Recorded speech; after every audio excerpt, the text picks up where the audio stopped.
Hoje estamos a concluir o estudo da Quinta Trombeta. E este é já o nosso sexto estudo desta série das 7 trombetas do Apocalipse. Antes de mais, queremos agradecer a Deus por nós termos chegado até aqui e depois a todos vós por despenderem do vosso tempo para estarem aqui conosco a estudarmos a Palavra de Deus. É um prazer, através dos meios de comunicação que Deus coloca ao nosso dispor, podermos continuar a apresentar estas mensagens tão importantes para o povo remanescente da atualidade. Vamos tendo sempre notícias de que muitos irmãos ao redor do mundo estão voltando para a mensagem historicista, a original mensagem adventista dada por Deus que nos fez tornar verdadeiros adventistas do sétimo dia.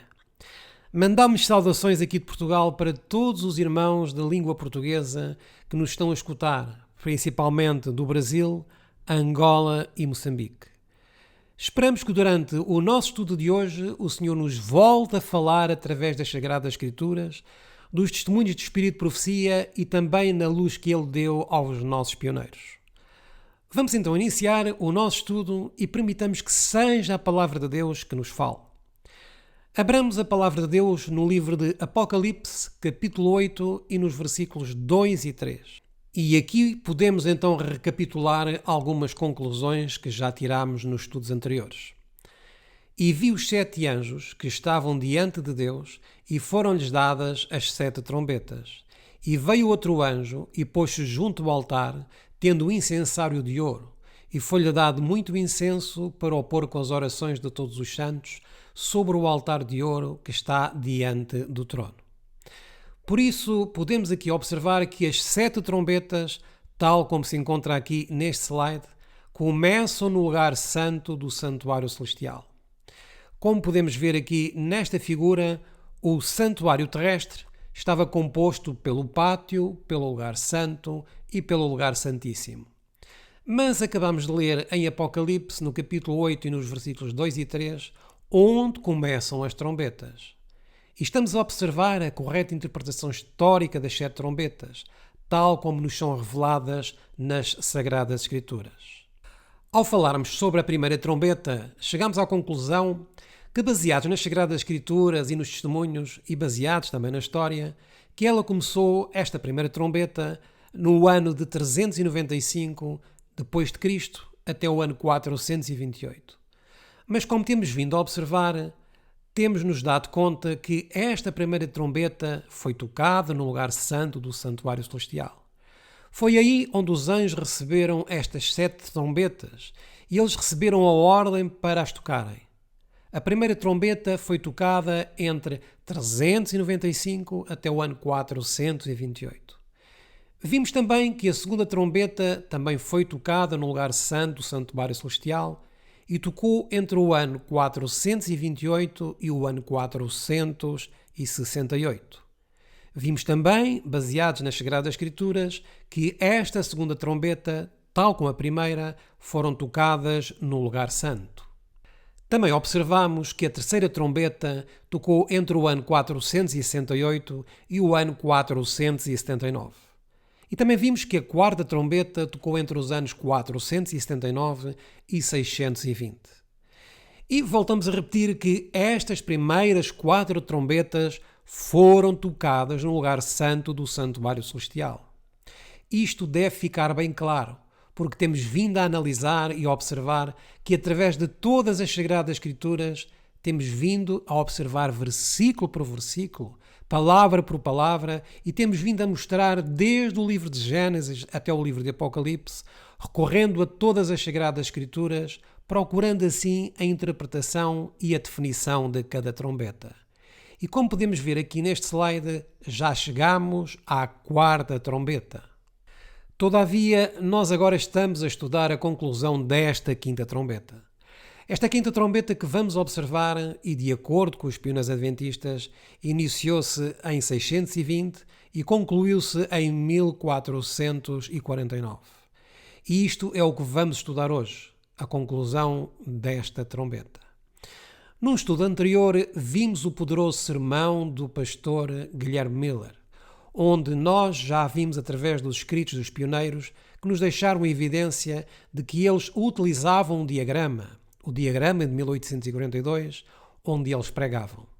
E também observámos especialmente uma passagem sobre as memórias de Guilherme Miller, onde ele pregava e nas suas costas se encontravam duas lonas. Uma lona é dito que continha a estátua de Nabucodonosor e na outra lona continham as diferentes bestas de Apocalipse. Ou seja, ele fazia uma comparação entre o livro de Daniel e o livro de Apocalipse.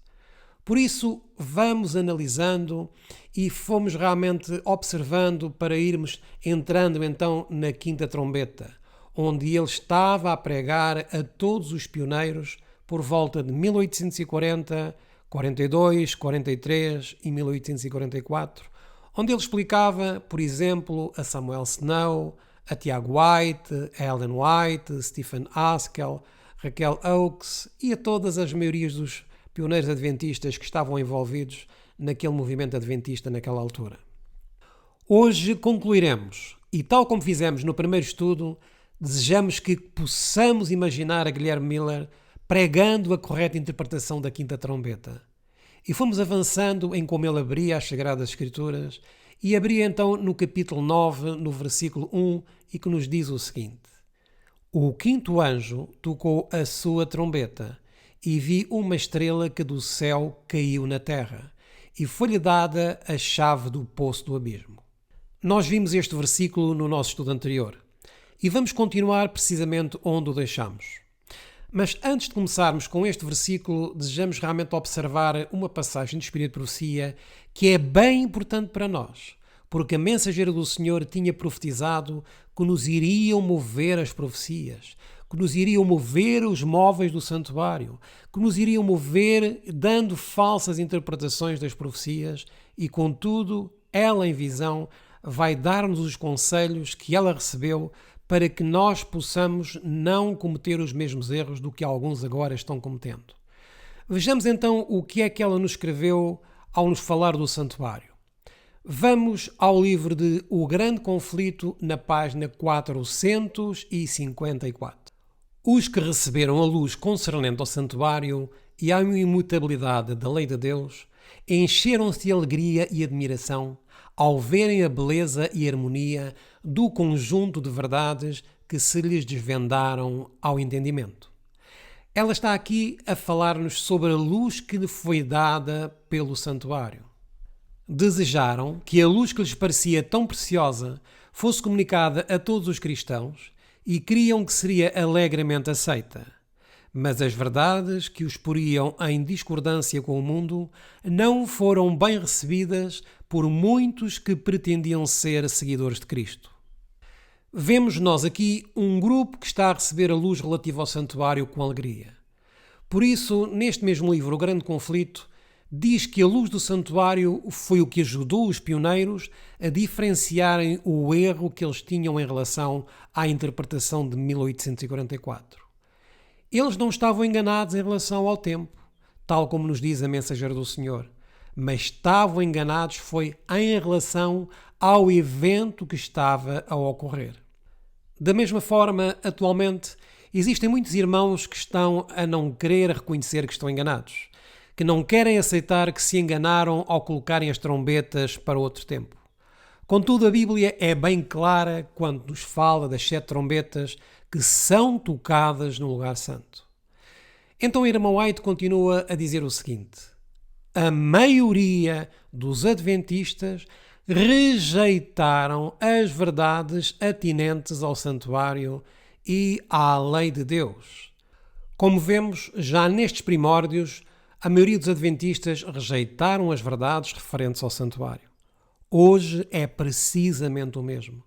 A maioria dos adventistas vão também rejeitar a verdade referente ao santuário. E é isso que estamos a ver. Continuemos a ler o texto.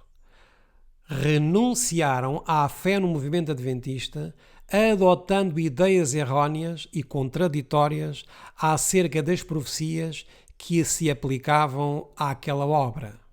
Vejam que tristeza, que ao rejeitarmos a interpretação correta do santuário, estamos a rejeitar a pura mensagem adventista. Ao rejeitarmos a correta interpretação das trombetas, Estamos a rejeitar a mensagem de interpretação que Deus deu a estes servos aos quais Ele chamou para darem esta mensagem. E porquê? Porque estamos a mover os móveis do santuário. Estamos a dar outra interpretação que a Bíblia não aprova. E como nos diz a mensageira do Senhor, em Mensagens Escolhidas, que tiram porções de um lado, porções do outro, e colocam uma porção de versículos e dos testemunhos para darem formas às suas teorias, que não têm a correta interpretação do santuário.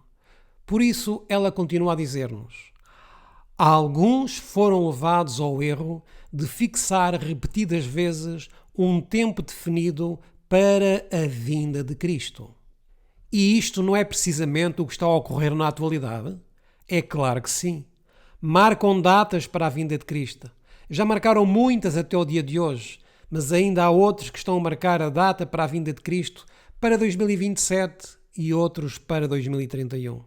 Fazendo mal interpretação dos 6.000 anos que a irmã White fala sobre o tempo da Terra.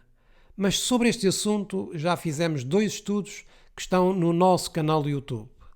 Leiamos o restante desta passagem. A luz que então brilhava do assunto do santuário ter-lhes-ia mostrado que em nenhum período profético se estende até ao segundo advento, que o tempo exato para esta ocorrência não está predito, mas, desviando-se da luz, continuaram a marcar repetidamente o tempo da vinda do Senhor, e outras tantas vezes foram desapontados. Vejamos o que é que nos continua a dizer o parágrafo a seguir. Quando a igreja de Tessalónica recebeu ideias erróneas no tocante à vinda de Cristo, o apóstolo Paulo aconselhou-a a provar cuidadosamente suas esperanças e expectativas pela palavra de Deus. Estamos a dar-nos conta, meus queridos irmãos, que devemos analisar cuidadosamente todas as partes das Sagradas Escrituras? E continuemos a ver o que nos diz o texto. Citou-lhes profecias que revelavam acontecimentos a ocorrerem antes que Cristo viesse e mostrou-lhes que não tinham base para o esperarem em sua época. Ninguém de maneira alguma vos engane, segundo a Tessalonicenses 2:3. São suas palavras de aviso. Por isso, nós também fazemos o convite para que não te deixes enganar por ninguém. Que não sejas conduzido por alguém.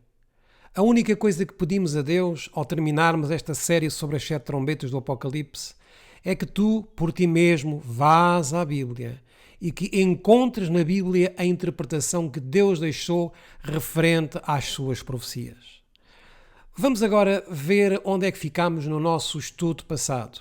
Foi em Apocalipse, no capítulo 9 e no versículo 1 em diante, que vamos ler. E o 5º anjo tocou a sua trombeta e vi uma estrela que do céu caiu na terra e foi-lhe dada a chave do poço do abismo. E abriu o poço do abismo e subiu fumaça do poço, como a fumaça de uma grande fornalha, e como a fumaça do poço escureceu-se o sol e o ar. E da fumaça vieram gafanhotos sobre a terra, e foi-lhes dado poder, como o poder que têm os escorpiões da terra. E foi-lhes dito que não fizessem dano à erva da terra, nem a verdura alguma, nem a árvore alguma, mas somente aos homens que não têm nas suas testas o selo de Deus. Observemos o que nos vai dizer a palavra de Deus ao nos falar destes versículos que acabamos de ler.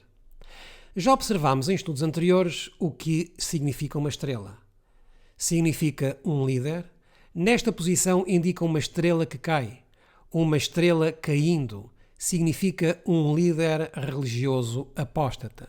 E já tínhamos lido o exemplo de que quando Lucifer cai do céu é um líder apóstata. E aqui nós vimos que a estrela caindo na 5ª trombeta deverá ser outro líder terrestre. Contudo, já deverá ser um líder apóstata que aparece depois da 4ª trombeta. Vimos também que na Bíblia o significado da palavra chave, que significa poder e autoridade, por meio de um tratado e por meio de umas cartas. E também lemos no Desejar Todas as Nações, na página 291, que nos diz o seguinte: as chaves do reino dos céus são as palavras de Cristo. Todas as palavras da Santa Escritura são dele e acham-se aqui incluídas. Estas palavras têm poder para abrir e fechar os céus. Vemos então aqui o que simboliza uma chave, que é então símbolo de poder e autoridade. Também vimos o que significa fumaça na Bíblia e mencionamos este historiador Adão Clarke. E de acordo com Isaías, capítulo 6 e o versículo 4, e também Êxodo, capítulo 19 e versículo 18, onde nos é dito o que significa fumaça na Bíblia. Adão Clarke, ao comentar sobre este versículo, diz-nos: e uma fumaça se levantou, a falsa doutrina obscurecendo a luz verdadeira do céu. Foi da fumaça que vieram os gafanhotos. Aqui verificamos que isto está relacionado com o que já lemos sobre a palavra-chave e sobre a palavra fumaça, porque estamos aqui a observar que quando o nosso Deus Todo-Poderoso falou no Monte Sinai, ao apresentar os 10 mandamentos, saiu fumaça do Monte Sinai. Por isso, a doutrina com a palavra está simbolizada pela fumaça. Também observamos que na Bíblia a palavra sol simboliza, de acordo com Malaquias, no capítulo 4 e no versículo 2, e também de acordo com João, capítulo 8 e versículo 12, o sol simboliza então o nosso Senhor Jesus Cristo. Vimos então que na Bíblia ar simboliza o Espírito Santo.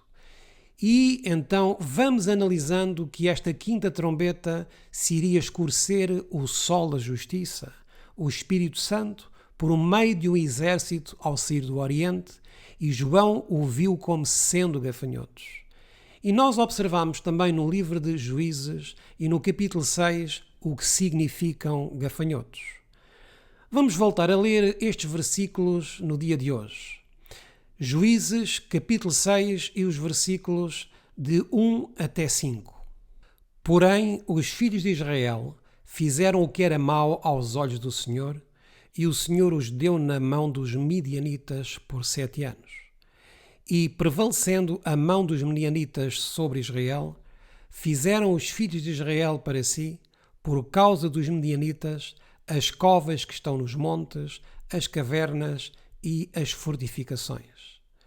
Porque sucedia que, semeando Israel, os medianitas e os amalequitas e também os do Oriente contra ele subiam. E esta palavra do Oriente iremos observá-la mais à frente. E punham-se contra ele em campo e destruíam os frutos da terra até chegarem a Gaza, e não deixaram mantimento em Israel, nem ovelhas, nem bois, nem jumentos, porque subiam com os seus gados e tendas, vinham como gafanhotos, em grande multidão que não se podia contar, nem a eles, nem aos seus camelos, e entravam na terra para a destruir. Então, aqui gafanhotos são comparados, é um símbolo de exércitos que vêm para destruir. Recordemos que o toque de uma trombeta é um chamado para a congregação, um chamado para a guerra. Por isso, os gafanhotos são comparados na Bíblia a um simbolismo de um exército que vem de um lugar isolado para executar a ordem do Deus Altíssimo. Vamos continuar com o livro de Joel, mas agora no capítulo 1. Aqui aparece também a palavra gafanhotos. Joel, capítulo 1 e a partir do versículo 1. Palavra do Senhor que foi dirigida a Joel, filho de Petuel. Ouvi isto, vós anciãos, e escutai todos os moradores da terra. Porventura isto aconteceu nos vossos dias, ou nos dias de vossos pais? Fazei sobre isto uma narração a vossos filhos, e vossos filhos a seus filhos, e os filhos destes à outra geração. O que ficou da lagarta, o gafanhoto o comeu, e o que ficou do gafanhoto, a locusta o comeu. e o que ficou da locusta, o pulgão o comeu. Vemos então aqui que aparece novamente a palavra gafanhoto. E se nós formos agora para o versículo 6, vamos ver que houve um momento em que veio um exército e que esse exército trouxe destruição a Jerusalém. E este versículo faz-nos como que uma comparação exata com Apocalipse capítulo 9, onde se encontra a quinta trombeta. Porque vejam como vai ser descrito este exército. Vamos então ao versículo 6. Porque subiu contra a minha terra uma nação poderosa e sem número. E recordemos que em Juízes, no capítulo 6, é-nos dito que os amalequitas subiram da terra, ou seja, subiram como um exército para destruírem. Aqui, da mesma forma, é-nos dito que este exército, esta nação poderosa e sem número, vai subir da terra e vem, de acordo com o versículo 4, um exército que vai subir como gafanhotos que vieram destruir, porque menciona os 4 insetos que destroem as colheitas. Por isso, os gafanhotos simbolizam um exército que vem para destruir. Não é como a nova teoria das interpretações futuristas que vão ensinar que os gafanhotos simbolizam extraterrestres ou espíritos imundos que saem de algum lugar da Terra, de um poço de determinado sítio na Terra. Não foi isso nunca que ensinaram os nossos pioneiros. Eles ensinavam realmente a correta interpretação destes gafanhotos. Por isso, vamos continuar a ver o que é simbolizado por este exército. Uma nação poderosa e sem número. Os seus dentes são dentes de leão e têm queixadas de um leão velho. E fez da minha vide uma assolação e tirou a casca da minha figueira, despiu-a toda e a lançou por terra. Os seus ramos se embranqueceram. Estamos a dar-nos conta que este exército era comparado a gafanhotos, mas a sua maneira de atuar, a sua maneira de avançar, até mesmo a sua maneira como estavam vestidos, são decifrados como tendo dentes de leão e as suas queixadas como as de leão. Continuando no livro de Joel, mas agora no capítulo 2 e no versículo 25, vejamos o que é que nos continua a dizer as Sagradas Escrituras. E restituir-vos-ei os anos que comeu o gafanhoto, a locusta e o pulgão e a lagarta, e o meu grande exército que enviei contra vós. É muito belo vermos como a palavra de Deus se interpreta a si mesma. Por isso, gafanhotos representam um grande exército. E por isso nós já tínhamos observado neste slide o que significa gafanhotos. O gafanhoto na Bíblia simbolizam então exércitos. É isso que simbolizam gafanhotos. Vamos relembrar o que significam agora escorpiões. Porque em Apocalipse, no capítulo 9 e no versículo 3, é-nos dito o seguinte: E da fumaça vieram gafanhotos sobre a terra, e foi-lhes dado poder, como o poder que têm os escorpiões da terra. Neste mesmo versículo está a dar-nos a definição do que simboliza escorpiões, que está ligado ao poder. Ou seja, escorpiões simbolizam poder. Quando estes gafanhotos saem com esse poder para destruir. Mas também no livro de Lucas, no capítulo 10, o Senhor disse aos seus discípulos o seguinte, mencionando-lhes a palavra escorpiões. Lucas, capítulo 10 e no versículo 19. Eis que vos dou poder para pisar em serpentes e escorpiões e sobre toda a força do inimigo, e nada vos fará dano algum. Aqui também encontramos o simbolismo de escorpiões, que simbolizam poder. O que significa que estes gafanhotos, ou seja, este exército, vão para destruir e vão sair com poder para destruir. Por isso, aqui neste slide, vemos o que significa escorpiões na Bíblia, que representam então poder. Vamos agora a Apocalipse, no capítulo 9 e no versículo 4. E foi-lhes dito que não fizessem dano à erva da terra, nem a verdura alguma, nem a árvore alguma, mas somente aos homens que não têm nas suas testas o selo de Deus. Este versículo está a dizer-nos que quando o exército dos gafanhotos sai com o poder de escorpião, que saiam do poço do abismo, que vão acompanhados com fumaça, lhes é dada então uma ordem. E a ordem é que não destruam a erva, a verdura, nem as árvores. E nós já tínhamos visto anteriormente que na Bíblia árvores significam pessoas.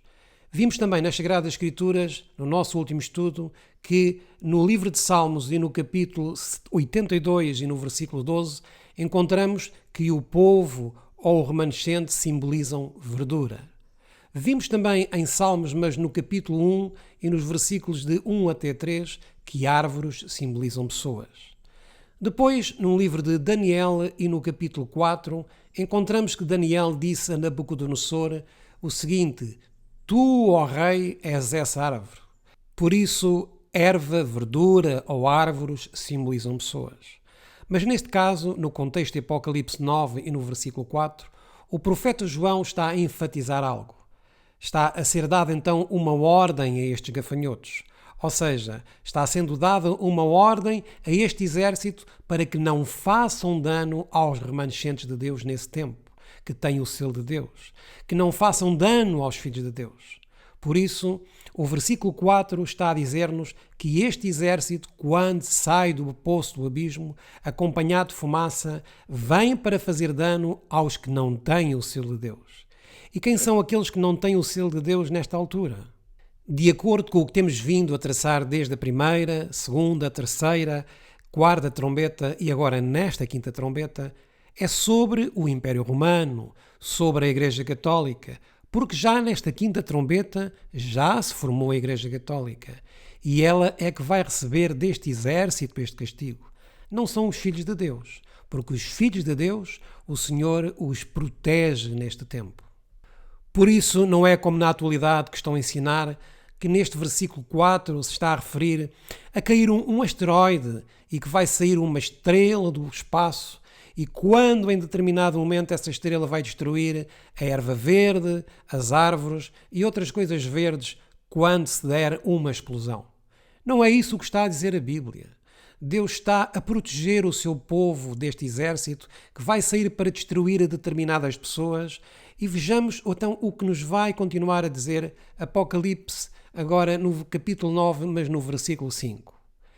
E foi-lhes permitido não que os matassem, mas que por 5 meses os atormentassem. E o seu tormento era semelhante ao tormento do escorpião quando fere o homem. E naqueles dias os homens buscarão a morte e não a acharão, e desejarão morrer, e a morte fugirá deles. E agora vamos ter aqui as características deste exército.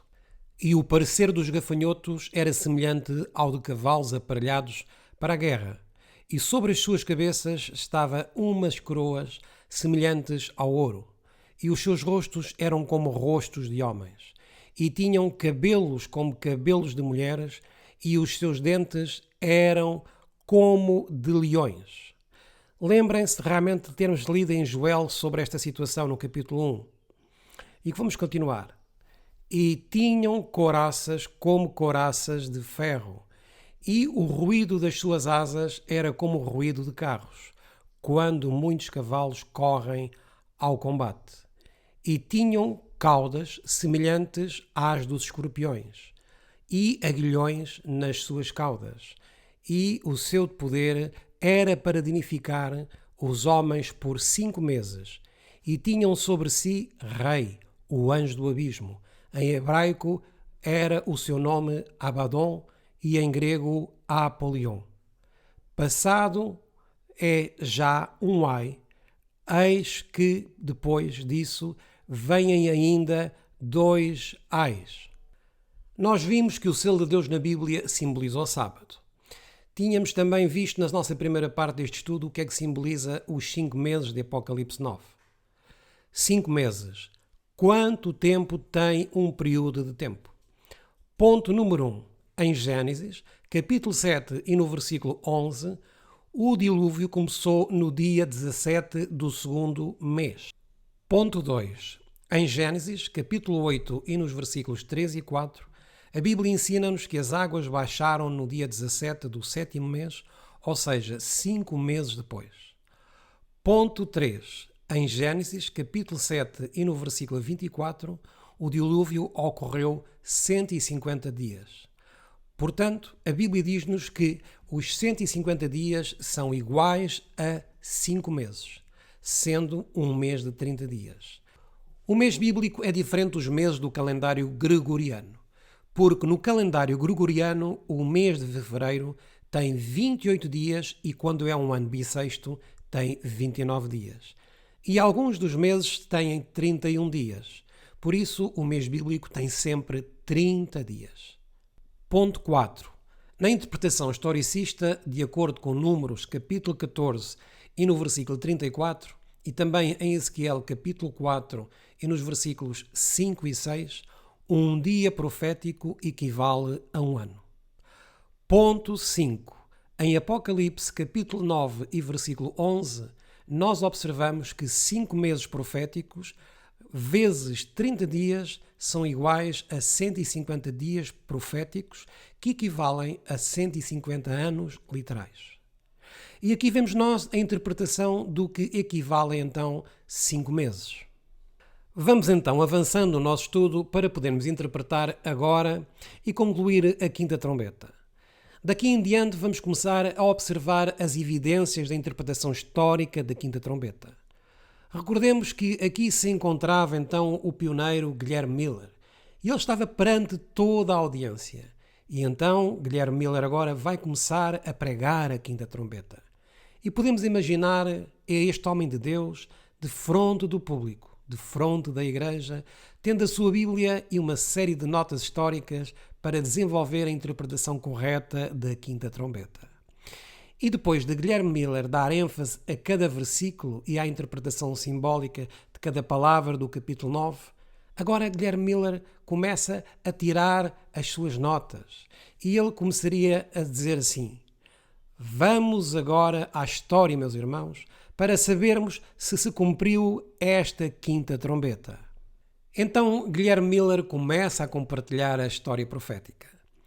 E neste livro de Daniel e Apocalipse do pioneiro Uriah Schmid, que ainda nesta altura ele tinha apenas 12 anos, mas que estava a escutar Guilherme Miller, então vamos citar o pioneiro Uriah Schmid, porque basicamente o que disse Guilherme Miller no seu livro sobre evidências sobre as profecias são exatamente as mesmas palavras que Uriah Schmid tomou para incluir no seu livro de Daniel e Apocalipse. Vejamos então o que nos disse Uriah Schmid em relação ao que escreveu Guilherme Miller. Para interpretar esta trombeta, recorremos de novo aos escritos de Kate. Diz o notável escritor: dificilmente se poderá ver um acordo tão unânime entre os intérpretes acerca de qualquer outra parte do Apocalipse como acerca da aplicação da quinta e sexta trombetas, ou seja, do primeiro e segundo ais, aos sarracenos e aos turcos. É tão clara que dificilmente poderá ser mal compreendida. Só por aqui vemos então que os pioneiros adventistas tinham tão bem definido a interpretação correta da quinta e da sexta trombetas. Aqui está a dizer-nos que todos os historiadores daquele tempo, se existe algo naquilo que eles realmente estavam unidos, era na interpretação correta da quinta e da sexta trombetas. Vamos avançar um pouco neste mesmo livro. O historiador diz acerca daquele tempo: enquanto o monarca persa contemplava as maravilhas da sua arte e poder, e aqui estamos a ver realmente esta estrela que cai, e vamos ver o que simboliza esta estrela então que cai. Recebeu uma epístola de um obscuro cidadão de Meca, convidando-o a reconhecer Maomé como o apóstolo de Deus. Ele rejeitou o convite e rasgou a epístola. É assim, exclamou o profeta árabe, que Deus rasgará o reino e rejeitará a súplica de Cosroes. Os dois limites destes dois impérios do Oriente. E agora aqui tenhamos atenção a esta palavra que nós lemos em Juízes, no capítulo 6 e também no capítulo 7 e capítulo 1 de Juízes. Maomé observa com secreta alegria o progresso de destruição mútua. No meio dos triunfos persas, aventurou-se a predizer que não decorreriam muitos anos sem que a vitória voltasse de novo para os estandartes dos romanos. De onde é que vinham os gafanhotos de Juízes capítulo 6? Vinham do Oriente. E também aqui neste texto diz-nos que Maomé vinha do Oriente. Vejam como a profecia histórica se vai revelando. Vejam como os historiadores estão de acordo tanto na quinta como na sexta trombeta. Mas continuemos a ver o que nos diz a história. A experiência de 6 anos persuadiu por fim o monarca persa a renunciar à conquista de Constantinopla e a especificar o tributo anual de resgate do Império Romano. 1000 talentos de ouro, 1000 talentos de prata, 1000 de vestidos de seda, 1000 cavalos e 1000 virgens. Agora vai aqui aparecer-nos o líder. Heráclio subscreveu estas ignominiosas condições. Mas o tempo e o espaço que ele ocupou para coletar estes tesouros da pobreza do Oriente foram laboriosamente empregados na preparação de um ousado e despreparado ataque. Então, enquanto o monarca persa estava impondo pagar tributo a Heráclio, está a formalizar um plano para derrotar o monarca persa. Por isso, desta batalha, que é conhecida como a Batalha de Nínive, que vamos ler agora, vamos ver o que ocorreu acerca desta história.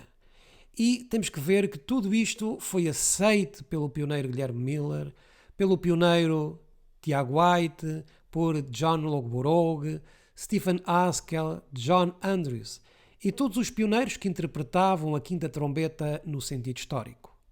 Por isso, vamos continuar a ver neste livro do pastor Uriah Schmidt o seguinte.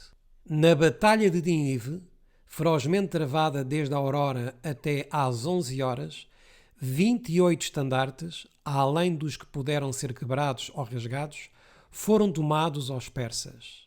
A maior parte do seu exército foi trucidada, e os vencedores, ocultando as suas próprias perdas, passaram a noite no campo. As cidades e os palácios da Assíria foram abertos pela primeira vez aos romanos. E voltamos a ver o que nos diz em continuação. O imperador não se fortaleceu com as conquistas realizadas. Um caminho se abria ao mesmo tempo e pelos mesmos meios para as multidões de sarracenos que, como os gafanhotos da mesma região, propagando a sua carreira e tenebroso e falaz credo maometano, rapidamente se espalharam pelos impérios persa e romano. Não podia desejar-se mais completa ilustração deste facto do que a apresentada nas palavras finais do capítulo de Gibbon, de que são extraídos os períodos precedentes. E agora aqui vai dizer-nos quem é esta estrela que cai do céu. Apesar de se ter formado sobre o estandarte de Heráclio um exército vitorioso, o esforço ingente parece mais ter esgotado do que exercitado a sua força. Enquanto o imperador triunfava em Constantinopla ou Jerusalém, uma obscura cidade dos confins da Síria era pilhada pelos sarracenos, que torcidaram algumas tropas que vinham em sua defesa. Ocorrência ordinária e banal, se não tivessem sido o prelúdio de uma poderosa revolução. Esses salteadores eram os apóstolos de Maomé. Seu frenético valor tinha emergido do deserto. E nos últimos 8 anos do seu reinado, Heráclio perdeu para os árabes as mesmas províncias que tinha conquistado aos persas. O espírito de fraude e fanatismo, cuja morada não é no céu, foi deixado à solta na terra. Apenas faltava uma chave para abrir o poço do abismo. E essa chave foi a queda de Cosroes. Ele havia rasgado com desprezo a carta de um obscuro cidadão de Meca. Aqui estão os simbolismos, meus irmãos. O que é a chave para abrir o poço do abismo. E de seguida vamos ver o que simboliza o abismo. Ele havia rasgado com desprezo a carta de um obscuro cidadão de Meca. Mas quando do seu resplendor de glória desceu para a torre de trevas, que nenhum olho humano podia penetrar, o nome de Cosroes tinha de passar depressa ao esquecimento diante do de Maomé. O crescente parecia aguardar apenas a queda da estrela para se erguer. Então, quem é esta estrela que cai? Esta aposta que caiu é precisamente Cosroes. E continuemos a ver o que nos diz o texto. Cosroes, após o seu completo fracasso e perda do Império, foi assassinado no ano 628 e no ano 629 é assinalado pela conquista da Arábia e pela primeira guerra dos maometanos contra o Império Romano. E agora de seguida vai citar Apocalipse capítulo 9 e o versículo 1. E o quinto anjo tocou a sua trombeta e viu uma estrela que do céu caiu na terra e foi-lhe dada a chave do poço do abismo. E aqui está-se a referir a Cosroes. E abriu o poço do abismo. Ou seja, por meio dessa carta que ele rasgou, foi que se abriu o poço do abismo. E abriu o poço do abismo. Caiu na terra.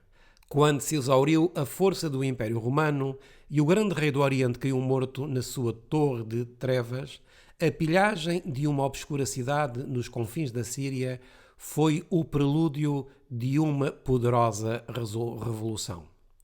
Os salteadores eram os apóstolos de Maomé e seu frenético valor tinha emergido do deserto. Acabamos de ver o livro do pastor Uriah Schmidt, que voltamos a repetir, são as mesmas notas de Guilherme Miller.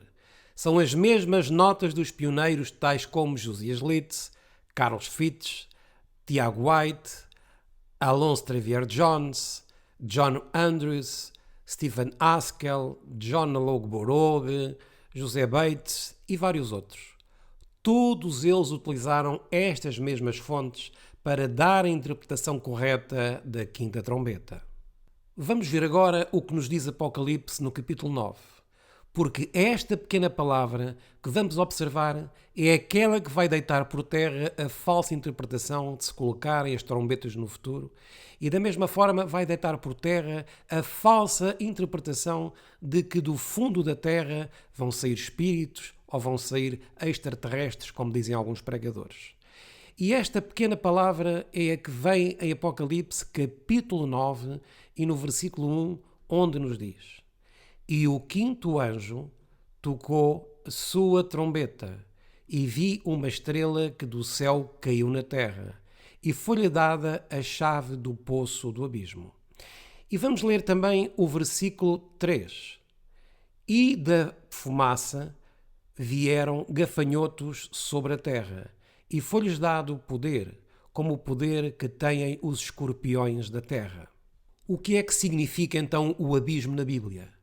Na Bíblia, a palavra abismo significa um lugar deserto. E isso é o que significa abismo. Quando vamos ao livro de Gênesis, no capítulo 1 e no versículo 2, vamos encontrar precisamente esta palavra. E a terra era sem forma e vazia, e havia trevas sobre a face do abismo, e o Espírito de Deus se movia sobre a face das águas. Fala-nos então aqui de abismo. A terra estava, antes de ser criada nos 6 dias literais, ela estava como que em abismo, porque estava sem forma e vazia. Em Jeremias, no capítulo 4, vamos encontrar esta mesma palavra. Jeremias capítulo 4 vai falar-nos como vai ficar a terra depois da segunda vinda do Filho de Deus. Vamos ler entre os versículos 23 até ao 28. Observei a terra, e eis que era sem forma e vazia, também os céus, e não tinham a sua luz. Observei os montes, e eis que estavam tremendo, e todos os outeiros estremeceram. Observei, eis que não havia homem algum, e todas as aves do céu tinham fugido. Vi também que a terra fértil era um deserto, e todas as suas cidades estavam derribadas diante do Senhor, diante do furor da sua ira. Porque, assim diz o Senhor, toda esta terra será desolada, de todo, porém, não a consumirei.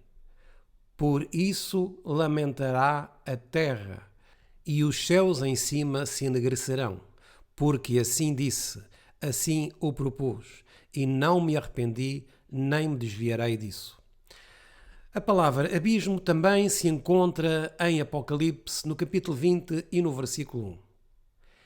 E vi descer do céu um anjo que tinha a chave do abismo e uma grande cadeia na sua mão. E temos aqui a mesma expressão chave do abismo, de Apocalipse 9, no versículo 1. Então, de igual forma, para aqueles que interpretam que de um poço na terra, dizem eles que vão sair demónios ou extraterrestres e vão fazer a guerra de acordo com a forma eles interpretam, com aqueles que não têm o selo de Deus, nós perguntamos: existe em Apocalipse, no capítulo 20 e no versículo 1, um poço muito profundo onde os demónios estão amarrados nesse poço e Satanás e os seus demónios, quando realmente lhes for dada a chave, vão sair desse poço? A Bíblia diz que isto não existe. Sabem quem é que acredita que existe um poço muito profundo onde estão os demónios? Esta é uma crença evangélica.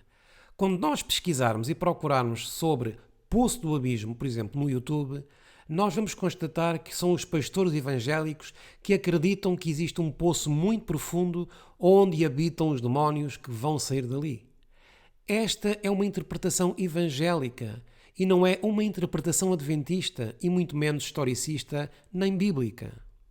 Contudo, vamos observar o que é que pensavam os pioneiros, especialmente o que pensava a mensageira do Senhor sobre esta palavra abismo.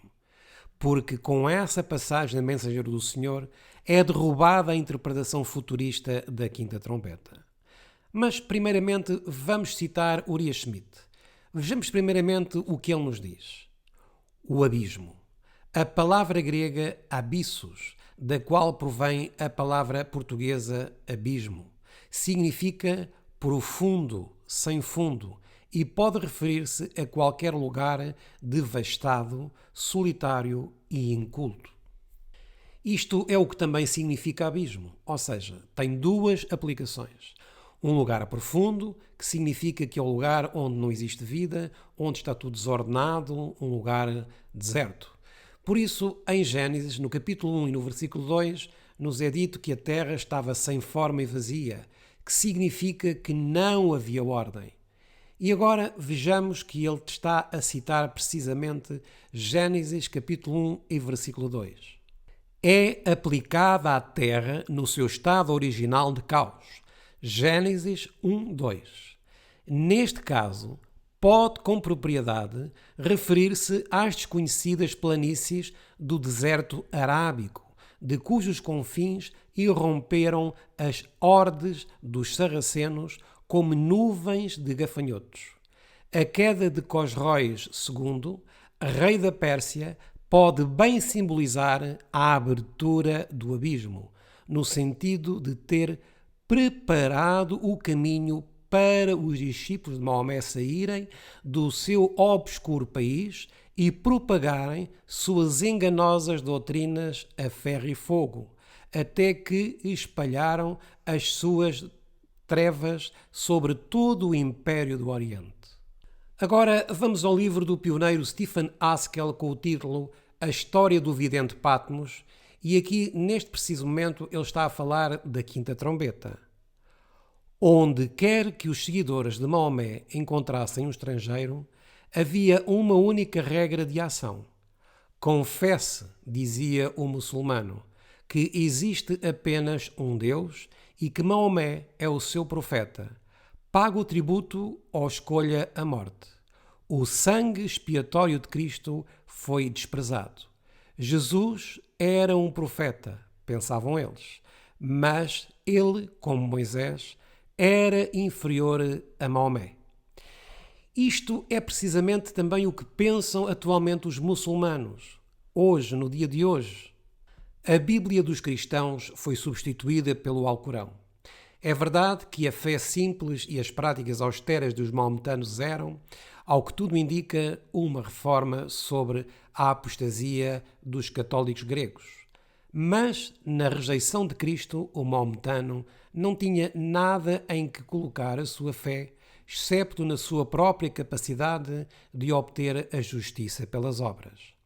Assim, enquanto o papado estava a exaltar o homem no Ocidente e a aperfeiçoar o seu sistema de justiça própria, a nova religião do Oriente estava a propagar, sob outro nome, o mesmo artifício diabólico para destruir as almas dos homens. A doutrina que impelia suas ações era como um denso fumo saindo de um forno. Estamos a dar-nos conta do que é que simboliza fumo ou fumaça que saiu do abismo? Pois são as falsas doutrinas. Voltemos novamente ao livro de Daniel e Apocalipse do pastor Urias Schmidt. Como os noviços e até mortais vapores que os ventos, em particular os do sudoeste, espalham na Arábia, o maometismo espalhou daí a sua pestilente influência. Levantou-se tão rapidamente e espalhou-se tanto como um fumo que se levanta de um poço, o fumo de uma grande fornalha.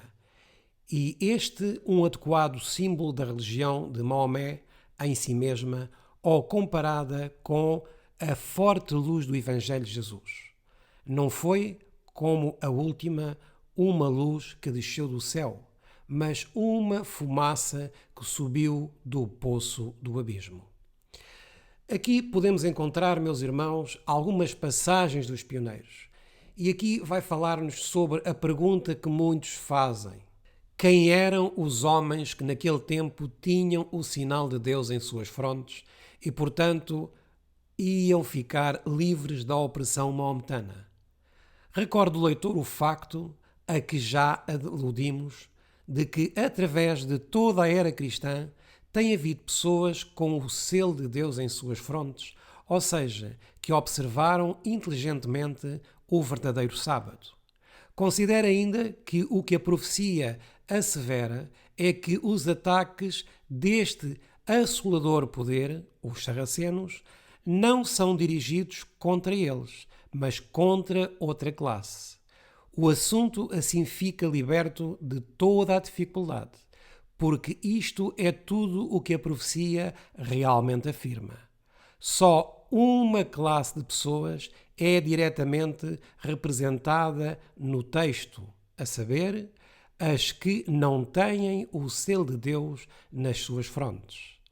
A preservação dos que têm o selo de Deus é apenas implicitamente introduzida. E, com efeito, não nos consta da história que alguns deles tenha sido envolvido em qualquer calamidade infligida pelos sarracenos aos objetos do seu ódio. Foram enviados contra outra classe de homens. Então, estamos aqui a ver o que significa ter o selo de Deus. Nós sabemos que o selo de Deus é o sábado, porque assim o diz a Bíblia. Mas o selo de Deus é-nos dito que é colocado na fronte. E aqui diz-nos que na quinta trombeta foi dada uma ordem a este exército simbolizado por gafanhotos para que não fizessem dano aos que tivessem o selo de Deus. E o dano seria então somente sobre aqueles que não tinham este selo.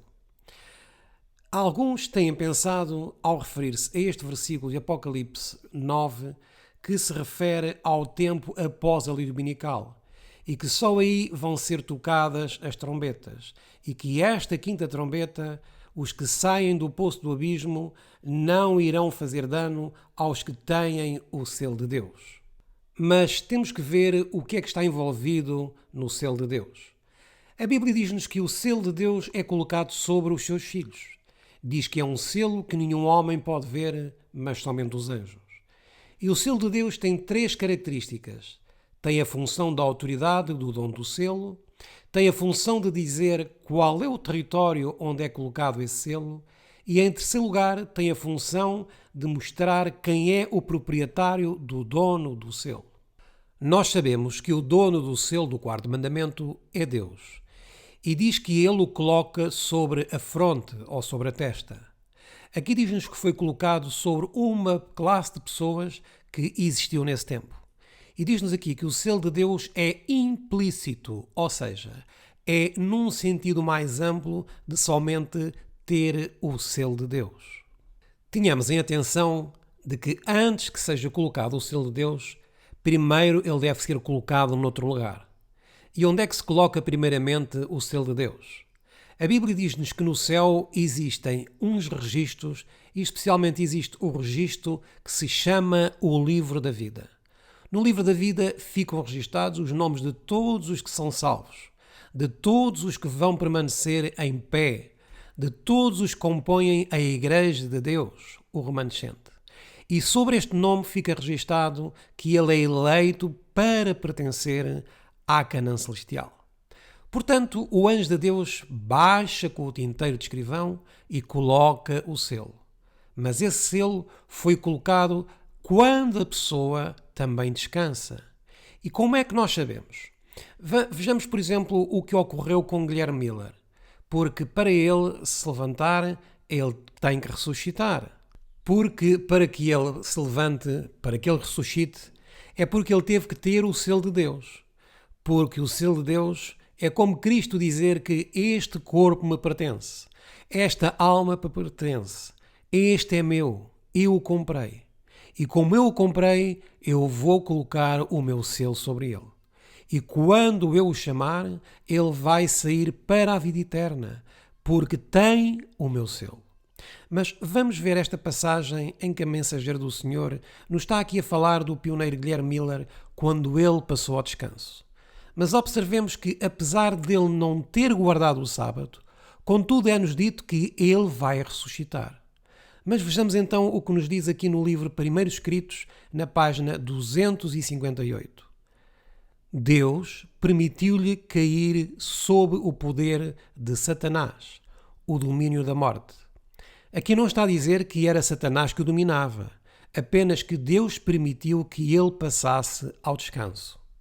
E escondeu-o na sepultura, afastando-o daqueles que o estavam constantemente desviando da verdade. Moisés errou quando estava prestes a entrar na terra prometida.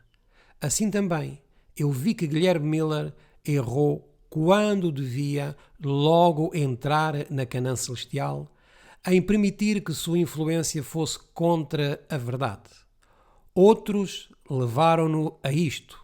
Outros darão conta por isto, mas os anjos vigiam o precioso pó deste servo de Deus e ele ressuscitará ao som da última trombeta. Ou seja, na segunda vinda. E esta última trombeta encontra-se em 1 Tessalonicenses, no capítulo 4 e entre os versículos 13 e 17. É aí que se encontra esta trombeta. Então podemos ver que implicitamente parecia que Guilherme Miller não teve o selo de Deus. Mas para que ressuscite, ele tem que estar selado, tem que ter o selo de Deus para ser chamado.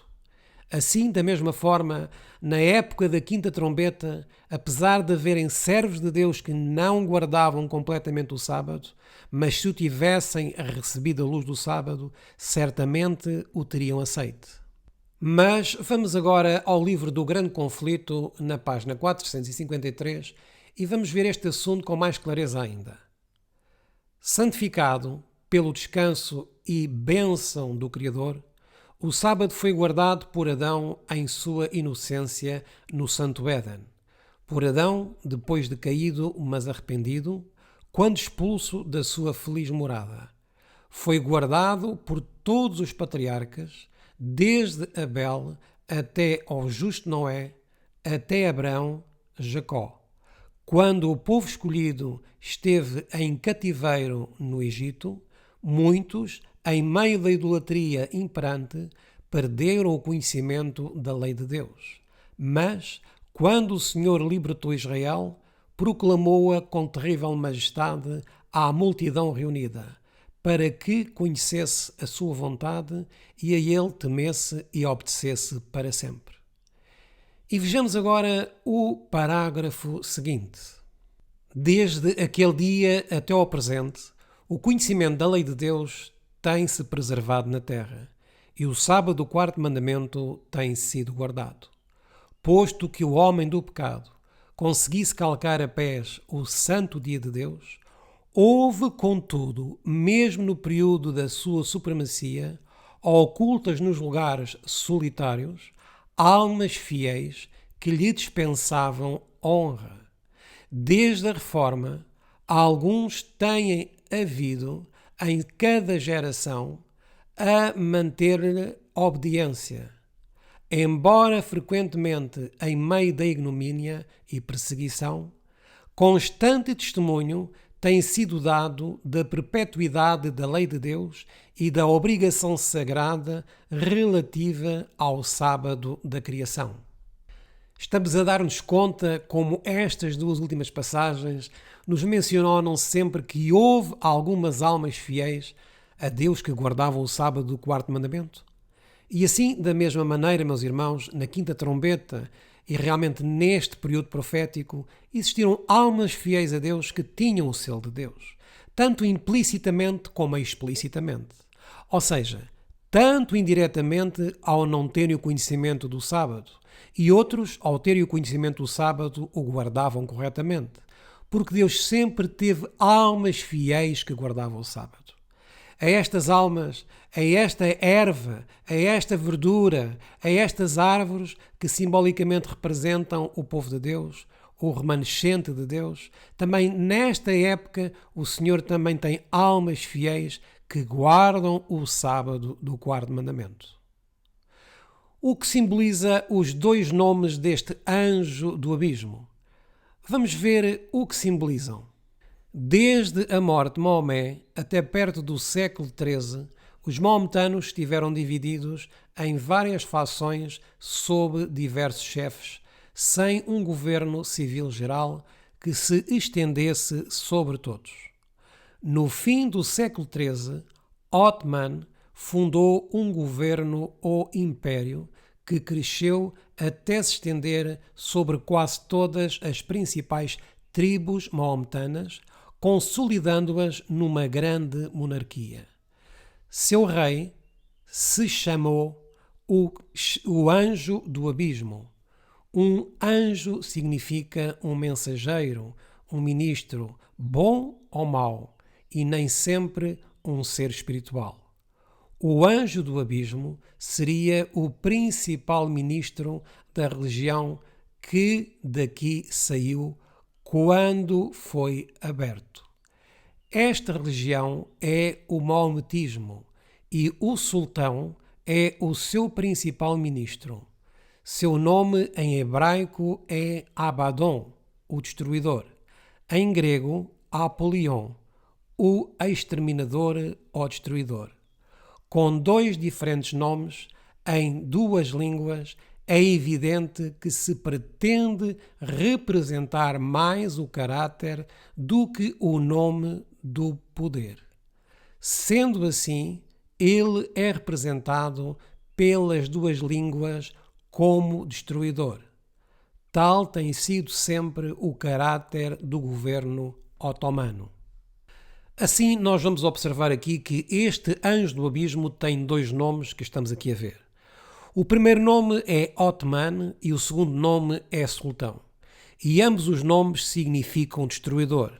Ou seja, quando eles viram que vinha este líder, viram que vinha Othman na sua terra. E já sabiam então que vinha o destruidor. Por isso diziam que aí vinha Othman, que era como que dizerem aí vem o destruidor. E se dissessem que aí vem o sultão, também seria como dissessem que aí vem o destruidor. Não importa qual dos dois nomes o chamavam, o que realmente vinha era o destruidor. Por isso os pioneiros interpretaram que o significado destes dois nomes, Othman e Sultão, significa o anjo do abismo. E que coincidência que ambos estão em hebraico e em grego. Será realmente coincidência? Ou seria que o que estava escrito décadas atrás realmente foi registado pelo profeta João? Este anjo do abismo é-nos dito que saiu de facto do abismo. Vamos ver o que é que então nos diz a mensageira do Senhor no livro O Grande Conflito para vermos o que significa abismo. E esta é uma passagem que deita por terra as teorias dos que colocam a quinta trombeta no futuro e dos que dizem que do abismo saem demónios. Vamos então ao livro O Grande Conflito, na página 658. O escritor do Apocalipse prediz o banimento de Satanás e a condição de caos e desolação a que a terra deve ser reduzida. E declara que tal condição existirá durante 1000 anos. Aqui está a fazer-se referência a Apocalipse, capítulo 20, e aos versículos de 1 até 3. Aqui vai ser dada então a definição do que é que simboliza ou significa a palavra abismo e chave do abismo, que é a mesma palavra que aparece em Apocalipse no capítulo 9 e no versículo 1. Depois de apresentar as cenas da segunda vinda do Senhor e da destruição dos ímpios, continua a profecia. Vi descer do céu um anjo que tinha a chave do abismo e uma grande cadeia na sua mão. Ele prendeu o dragão, a antiga serpente, que é o diabo e Satanás, e amarrou por 1000 anos, e lançou no abismo, e ali o encerrou, e pôs selo sobre ele, para que não mais engane as nações, até que os 1000 anos se acabem, e depois importa que seja solto por um pouco de tempo. Apocalipse, capítulo 20, versículos de 1 a 3. Agora vejamos o que nos vai dizer a mensageira do Senhor no parágrafo seguinte, ao nos falar da chave do abismo e do poço do abismo. Porque esta é a interpretação correta do poço do abismo, da chave do abismo, do que é que o abismo simboliza. Que a expressão abismo representa a Terra em estado de confusão e trevas. É evidente de outras passagens. Estamos então a ver o que é que simboliza abismo? Está porventura aqui escrito que existe um poço onde vão sair demónios? Não. O que a inspiração nos diz é que a expressão abismo representa a terra em estado de confusão e trevas. Com esta passagem e com este argumento que não fomos nós que escrevemos, mas que foi escrito pela mensageira do Senhor, que nos mostra correta a interpretação e a interpretação da palavra abismo. Ela não nos está aqui a falar que vão sair de um poço do abismo demónios. Não nos diz aqui que vão sair gigantes do poço do abismo. Não nos diz que vão sair Satanás com os seus demónios de um poço do abismo. Estas não são as interpretações do poço do abismo. Nós preferimos ficar com o que está escrito através da inspiração divina. E o que está escrito é que o abismo significa a terra em seu estado de confusão e trevas. Por isso, os gafanhotos de Apocalipse 9 que saiam do abismo, saiam de um lugar onde havia confusão e trevas, de um lugar desolado, de um lugar deserto, onde habitavam os árabes. Nada tem a ver do que ensinam estes novos pregadores que realmente têm todas estas teorias especulativas atualmente. E vamos ver as passagens bíblicas que a mensageira do Senhor cita, tal como fizeram Uriah Schmidt e Guilherme Miller. Vejam o que ela nos diz. Relativamente à condição da terra no princípio, o relato bíblico diz que era sem forma e vazia, e havia trevas sobre a face do abismo. Gênesis capítulo 1 e versículo 2. A profecia ensina que ela voltará, em parte ao menos, a esta condição. Olhando ao futuro para o grande dia de Deus, declara o profeta Isaías: observei a terra, e eis que estava assolada e vazia, e os céus, e não tinham a sua luz. Observei os montes, e eis que estavam tremendo, e todos os outeiros estremeciam. Observei e vi que homem nenhum havia, e que todas as aves do céu tinham fugido. Vi também que a terra fértil era um deserto, e que todas as suas cidades estavam derribadas. Jeremias capítulo 4, versículos de 23 ao 26. Estas não são palavras nossas, mas palavras inspiradas pelo Espírito Santo. Isto é o que simboliza abismo.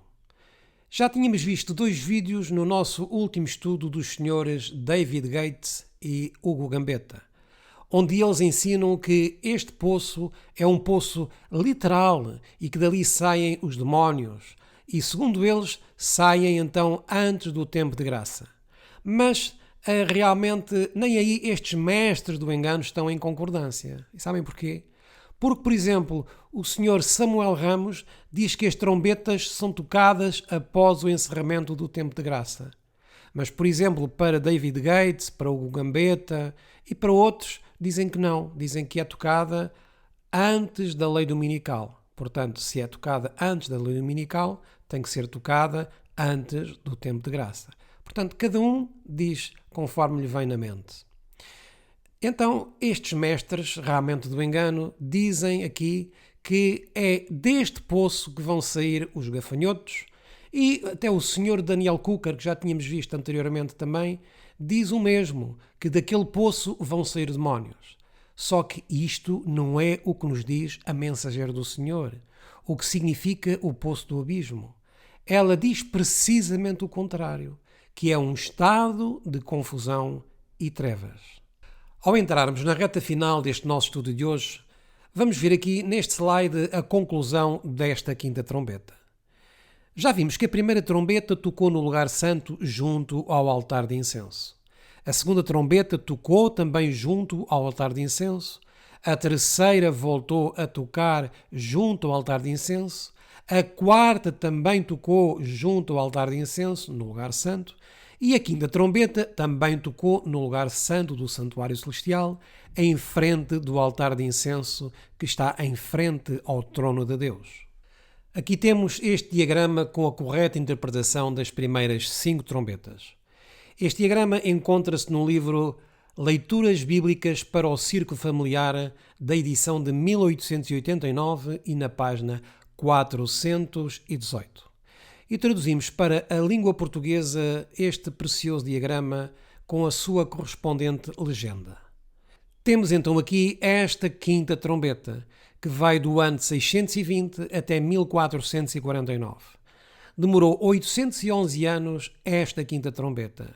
Os primeiros 679 anos corresponderam aos sarracenos dirigidos por Maomé.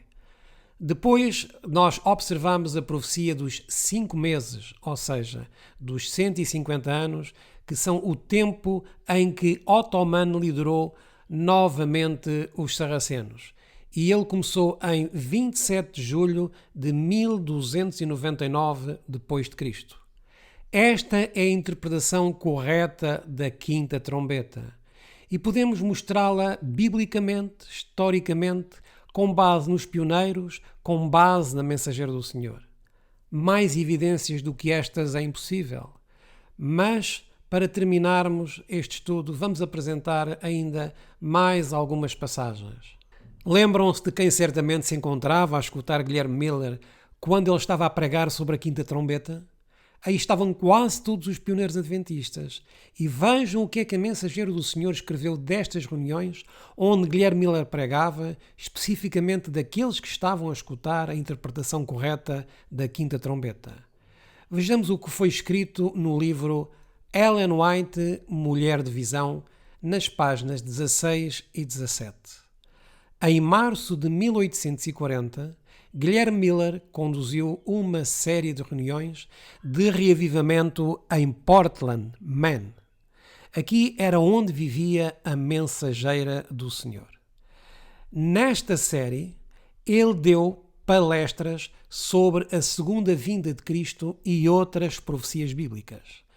Ele pregava fervorosamente que o fim do mundo estava próximo. E agora reparemos no que vai acontecer aqui. Com a sua família e amigos, Ellen assistiu às reuniões. Os sermões poderosos e solenes de Miller trouxeram terrível convicção para toda a cidade e conforto e esperança para Ellen, então com 12 anos de idade. Ellen White tinha apenas 12 anos de idade quando escutou pela primeira vez o pioneiro Guilherme Miller. Em 1842, Guilherme Miller regressa novamente à cidade de Portland para dar outras conferências. E ele volta a pregar diante da mensageira do Senhor, que estava a entrar brevemente para o campo de batalha em dezembro de 1844. Vejamos o que ela nos escreveu ao falar sobre estas conferências de Guilherme Miller.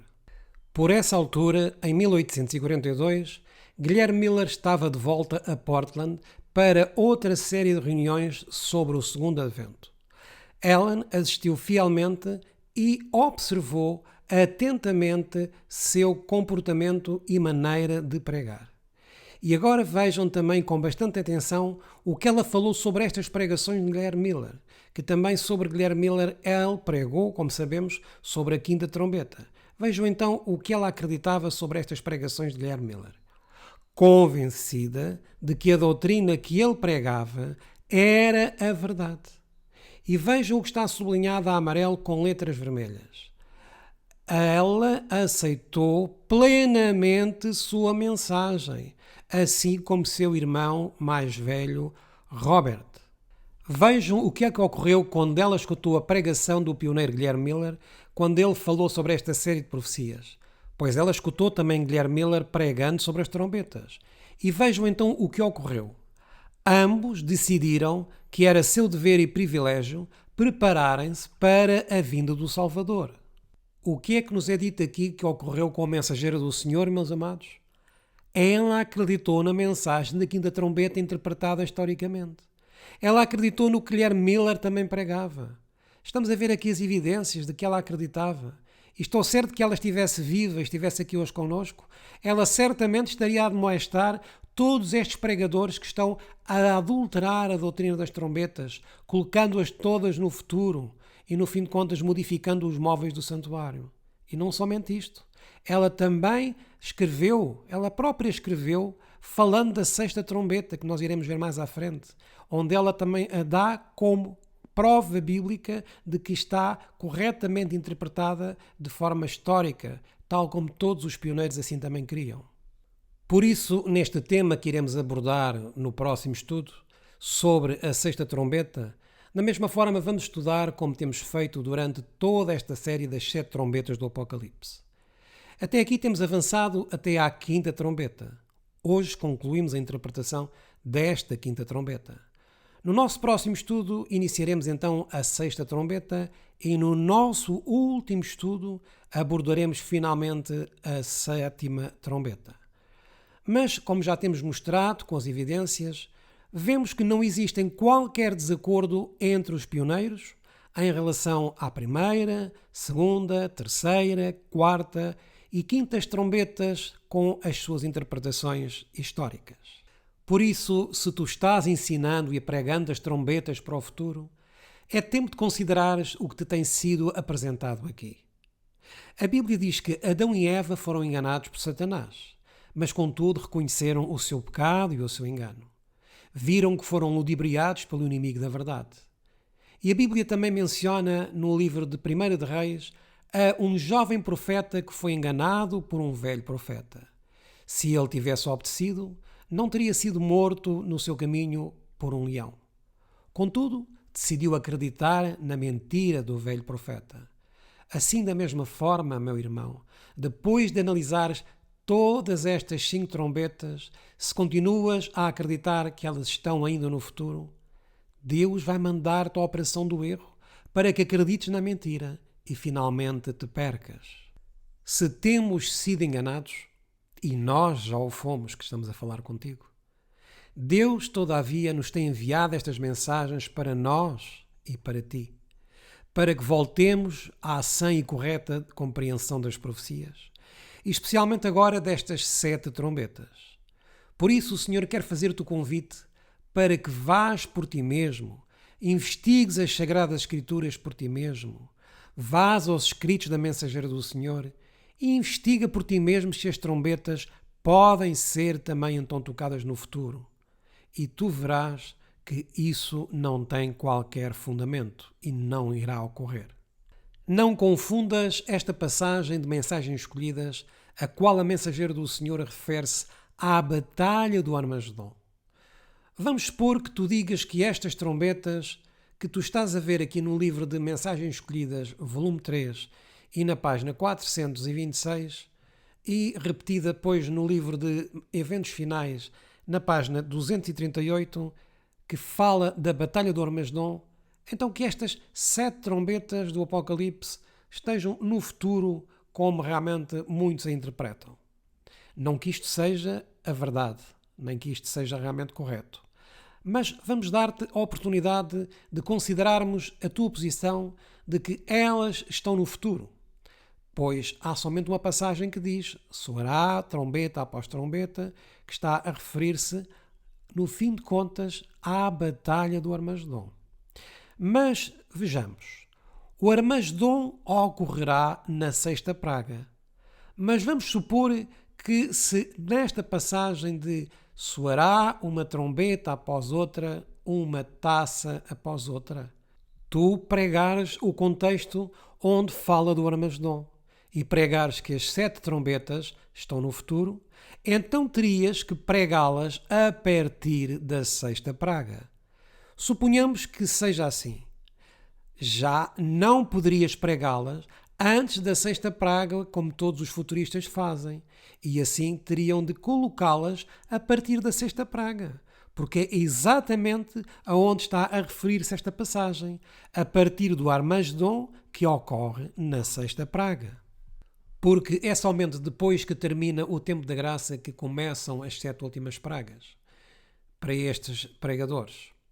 E teríamos então que obrigatoriamente colocar esta passagem de mensagens escolhidas no contexto do Armagedom. Esta passagem nunca nos vai levar antes do encerramento do tempo da graça. E sabem porquê? A passagem é muito simples. Ela fala de Armagedom. Não fala antes do encerramento do tempo da graça. Mas porque o Armagedom não ocorre antes do encerramento do tempo da graça. Mas é exatamente antes do encerramento do tempo da graça, então, como já dissemos, que a maioria dos futuristas estão colocando o Armagedom quando as trombetas são colocadas no futuro. Por exemplo, Samuel Ramos coloca todas as trombetas após o tempo de graça, que é um autêntico disparate e sem apoio das Escrituras. Mas ele mesmo teria que também aplicar esta passagem durante o tempo da 6ª trombeta em diante. Ou seja, só quando finalmente caia a 6ª praga é que poderiam vir a ser tocadas as 7 trombetas. Mas Samuel Ramos diz que as 7 últimas pragas só serão derramadas depois de terem sido tocadas as 7 trombetas. Estes futuros mestres do engano fazem realmente uma total geringonça e balbúrdia com a palavra de Deus. Se desejas continuar a acreditar na mentira, não podemos fazer mais nada por ti. Mas convidamos-te a que vás à palavra de Deus, vás aos testemunhos e que investigues por ti mesmo. Por isso te faço o convite a que continues a acompanhar-nos para continuarmos a estudar a 6ª trombeta do Apocalipse. É o nosso desejo e oração que, ao estarmos a estudar em conjunto estes temas à luz da palavra de Deus, e também à luz do Espírito de Profecia e à luz também dos pioneiros adventistas, possamos todos crescer na graça e no conhecimento do nosso Senhor Jesus Cristo. Esta 5ª trombeta está relacionada diretamente connosco como povo. E a 6ª trombeta vai, todavia, ainda estar mais relacionada ao povo adventista na sua relação histórica.